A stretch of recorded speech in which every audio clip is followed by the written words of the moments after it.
inside it. Welcome back to Studio One Vintage Guitars, New Zealand's home of vintage guitars. Today we have quite possibly our second most special guitar that we've had in store. I only say second because I have a special love for the 1870 237 Martin that we had in a long time ago, but this guitar is a very, very close second. This is, one of those stories that you love to hear, and we're very lucky that we have this guitar in our care for now. So what you're looking at is a 1931 Gibson L-2. This at the time was Gibson's highest end flat top guitar. These are very, very special instruments, and what is absolutely incredible is that this guitar was exported to New Zealand. It's New Zealand new, purchased from Sydney Edie on Queen Street. I don't know if you can see, but here is the old sticker. I don't know if you can zoom in, see it kind of, if you look on the website you can see the product photos, but there's the sticker from the original store down on Queen Street in Auckland here. We have the original buttons, which look to be ivory. We have, but most likely ivory. If they're not ivory, they're ivoroid. But yeah, let's just go through this guitar and describe what it is. So first of all, an L2 is their highest spec model, so it has some very special specs to it. First of all, the binding is gold flake, and this is what really sets this guitar aside from all the others. You don't really see this feature on many Gibsons or Martins from this period. You also have a beautiful gold flake around here, and what you have, the giveaway that this is an L2, is you have the flame, or the jester head as it seems to be called. To me it looks like it's a flame. It's originally supposed to be some kind of torch, kind of thinking along the Martin flower pot, or the torch inlay as you can call it, but people call this the jester head because it almost looks like a jester's head. So we'll just keep on, I'll play this guitar a little bit more. So as you can probably hear, it's very light and vibrant.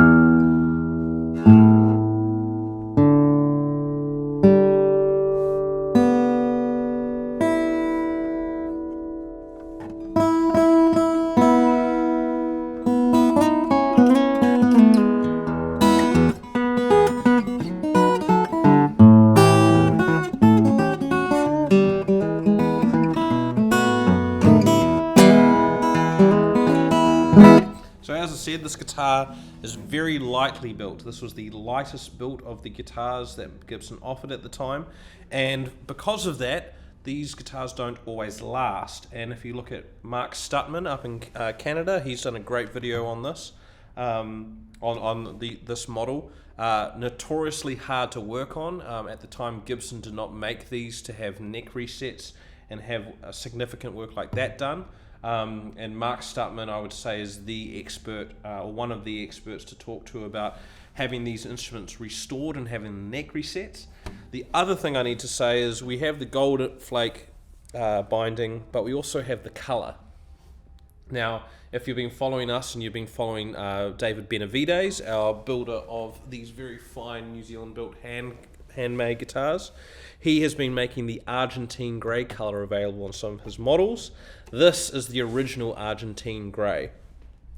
It's a beautiful kind of, depending on what version you see of the guitar, sometimes it almost looks a bit green. In this case it's going a bit green, a bit gold. This is the third L2 that I've seen, and all three of them have been very different. So yeah, this video is probably going to be a little bit longer than usual. But I'll try and punctuate it with a bit of guitar playing. So just perfect for open chords, playing finger picking, being light and vibrant. That's exactly what you want when you're a finger picker. You want a guitar that doesn't have a lot of resistance, and this guitar just feels featherweight. So now let's talk about the story of this instrument. So this is where it gets really cool, and it turns a little bit into CSI, if you know what I'm talking about. So the way this ended up is, as it does, is Garrick Garrick Wynn, our owner, our CEO, the master of the ship, so to speak, he gets an email from a lovely old lady, and she goes, "I've got this old Gibson guitar." And, this is exactly how you want an email to start when you're at a vintage guitar shop. "I've got this old guitar." And sometimes we'll get, "I've got this old Ibanez," or "I've got this old Yamaha." And, old, but we're talking old, 1931. The Great War had just happened, and World War II was on its way. So that's sandwiched in between those two events. So this instrument, basically, the lady sends us photos, and we're all sitting around the computer. And the first photo I see is of the headstock, and I see the jester head, and I go, "Holy, that is an L-2." And to see one of those was very interesting. So we ended up talking with her a little bit. Garrick and Josh went up north and had their own little escapades and adventure to get up there. We talked about it in the newsletter, but basically they were getting, we're going up there to grab the instrument. Josh is going to do all the footage capture, and he has the phone out the window at the top of the car, and the aerodynamics weren't so good, and the phone goes that way, and then you're on the motorway, so you're going this way, the phone's back there, and it's telling you, going, "I'm back here." So they had to go up that way and turn around and come back, and then, they're fishing through the motorway like, "Where's my phone?" But they got the phone back, and they got all the footage back, and it's just been extracted right now. So anyway, they get up to the house, and they start talking to the old lady, and they find out the story of this instrument. So the story is, I believe the lady was in her 70s or 80s, and she was explained that this guitar belonged to her older sister, who was in her 90s. She got this guitar came into the care of the family that owned it in the 50s, and being in 1931, there's kind of what happened in those 20 years in between it. What we found out from the lady is that her older sister, she got this guitar and then never played it. So all of this wear was basically done in the first 20 years of its life, and my impression is that whoever had it in that time played it a lot. This was up north, so kind of up in the northern part of New Zealand, so a warmer climate. So I think that's why the instrument has lasted as well as it has, because we haven't done anything to this instrument. It's basically been in its case all its life. We've got the original case right here. We get it out of the case, it's good to go, tuned up, great. So anyway, the hypothesis is that whoever purchased this guitar purchased it new. We know that this was new and imported into New Zealand. I'll talk about that in a second. Whoever purchased this must have been a regular performer back then in New Zealand. I know personally my granddad was in Victory over Europe Day, so end of World War II. My granddad was 16, and he was playing saxophone and drums and kind of like a band, and they had the Victory over Europe party down at the local hall. So that was New Zealand back then. If you wanted to go to a big party, a dance, it'd be at a hall, and there'd be lots of house parties, and most likely those house parties were accompanied by someone on guitar. So my guess is that this guitar was up north, being played on Friday and Saturday nights, being played a lot. It was obviously being passed around. All of this wear here is not heavy pick wear. There's no real heavy, like I've been playing with a pick. So it gives me the impression that someone was playing like this, had their fingers kind of loose and just slowly taking off the finish. Because really all of this wear that you can see here is just like, it's just the layer, the top layers just come off just a bit.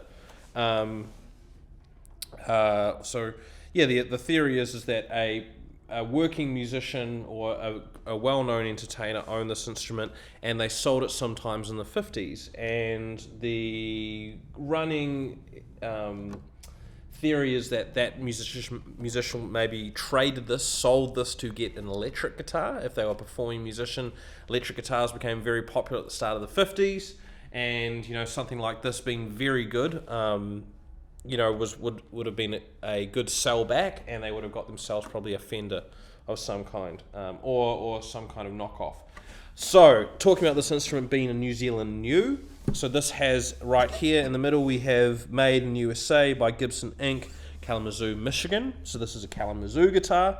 What does that basically for Gibson world is all of the Kalamazoo guitars are highly sought after now. They range in quality and models, but very, very desirable guitars nowadays. So this has an export sticker in it, and the batch number, if I can see it correctly here, the batch number is 9807.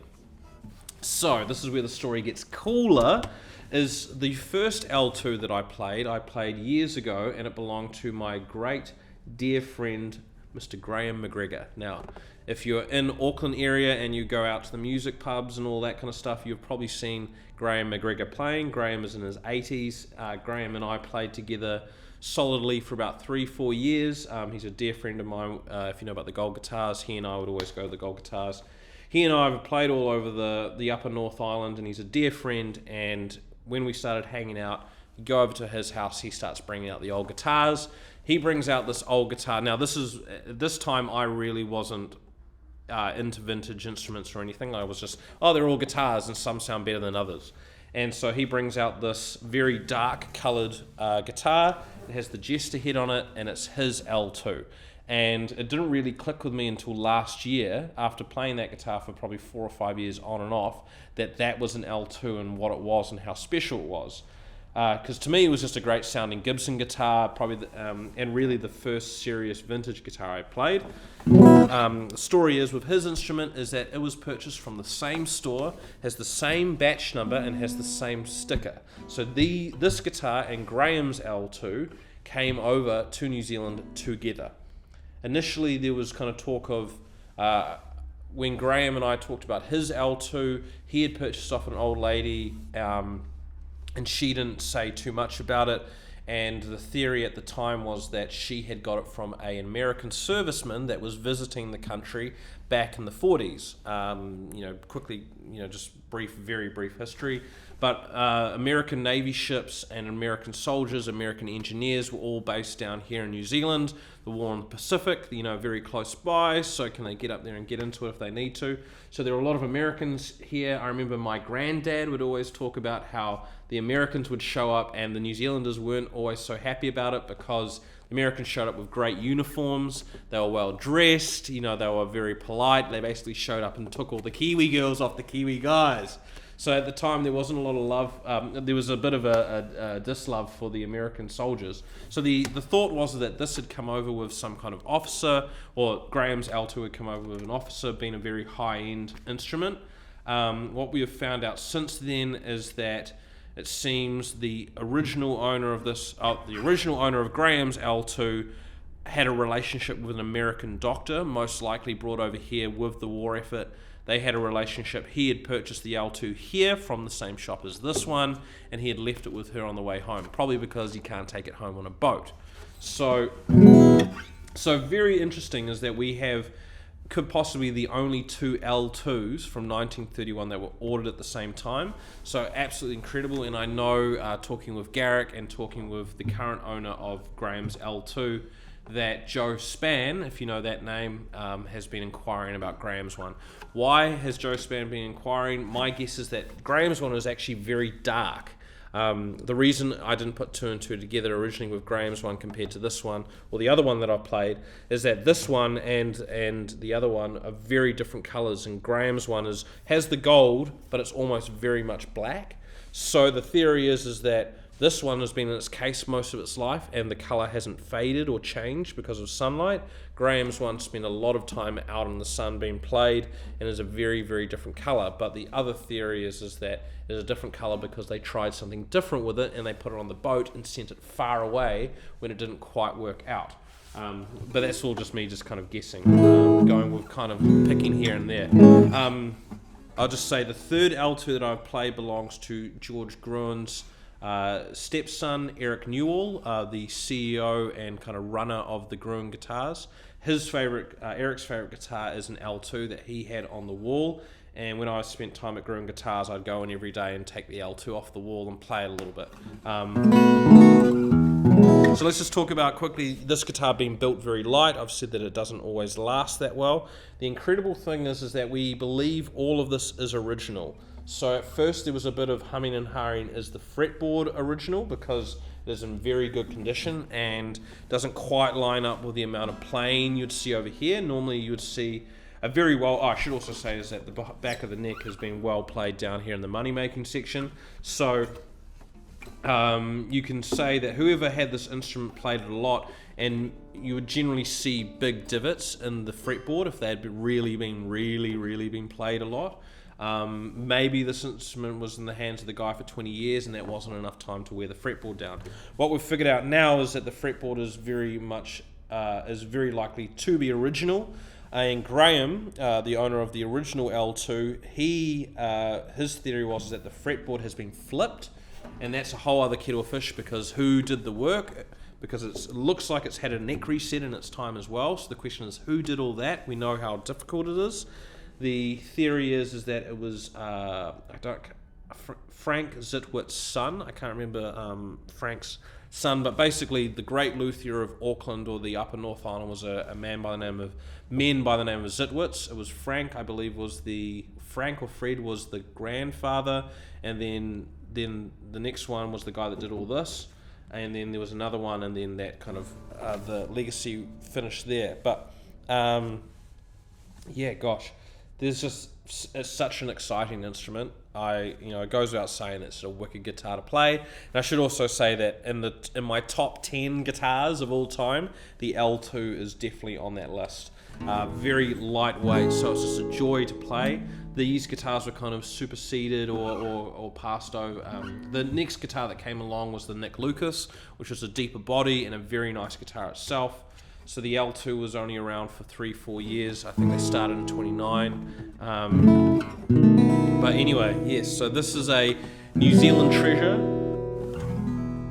A 1931 L2, an Argentine Grey, all original, has an incredible New Zealand story, and it's going to be here a lot longer, so we can all enjoy it a little bit. So hopefully you'll see this instrument out in concerts. I don't know who's going to purchase it, but it will be in the care of a very good musician, hopefully, and we'll get to see this around. And hopefully there's just a few more of those instruments out there. So if you know of anything, come on, let us know. But also, if you got a nice old guitar, don't let us know. Just hold on to it yourself. But let us know, but you don't. Just enjoy it. Anyway, so the 1931 Gibson L2. It's been an honor to share this one with you guys. I'm going to be away over the next month, going to America to do a little bit of tourism and do a little bit of catching up with people. So have a good time. I'm going to have a good time while I'm over there, Meg and I. So we'll leave it there. So thanks to Josh Thomas behind the camera. He's done all the camera work and the microphone work and the lighting, and does the Instagram and keeps everything going. And thanks to Garrick Wynn for being a great owner that's found this amazing instrument and put all of this together. So we'll leave it there.